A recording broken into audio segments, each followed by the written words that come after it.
Hello，大家好，我是三超老师张元任。为什么呢？课叫三超呢？第一个超精彩，就是课堂里面呢，我会跟学员的互动，会产生很多的火花，所以我们的课不会干干扁扁，都是白白胖胖的，很有内容。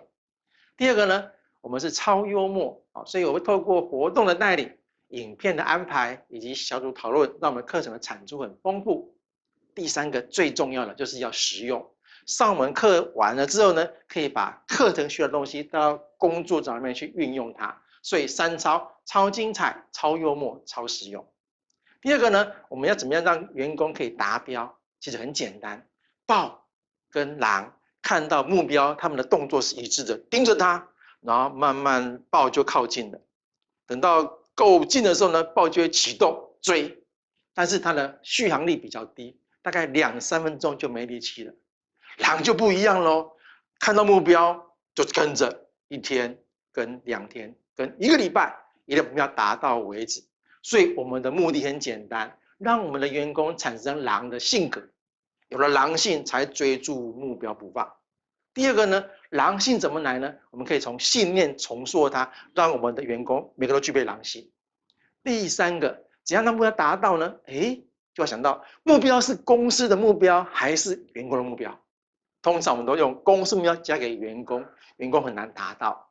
那么换个方法，让员工自动追这个目标，那就比较容易达到。所以我们想办法让员工可以达到目标的方法，就是把目标转成是员工的。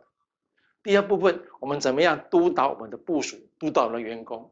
所以我们主管第一个要培养出当责的这种态度跟责任。第二个，把我们的魅力塑造出来，让员工愿意 follow 你。第三个，每个员工都不一样，所以我们对员工的监督方法、教导模式都要怎么样？因材施教。那这个在课堂上我会详细跟各位介绍，不同的员工用什么方法来去教导他会比较好。那说了这么多，超精彩、超幽默、超实用。等一下有一支短片给各位欣赏一下我上课的风格，我们就可以互动一下，给各位做参考。好，谢谢大家，谢谢。你就是给我把调子哦。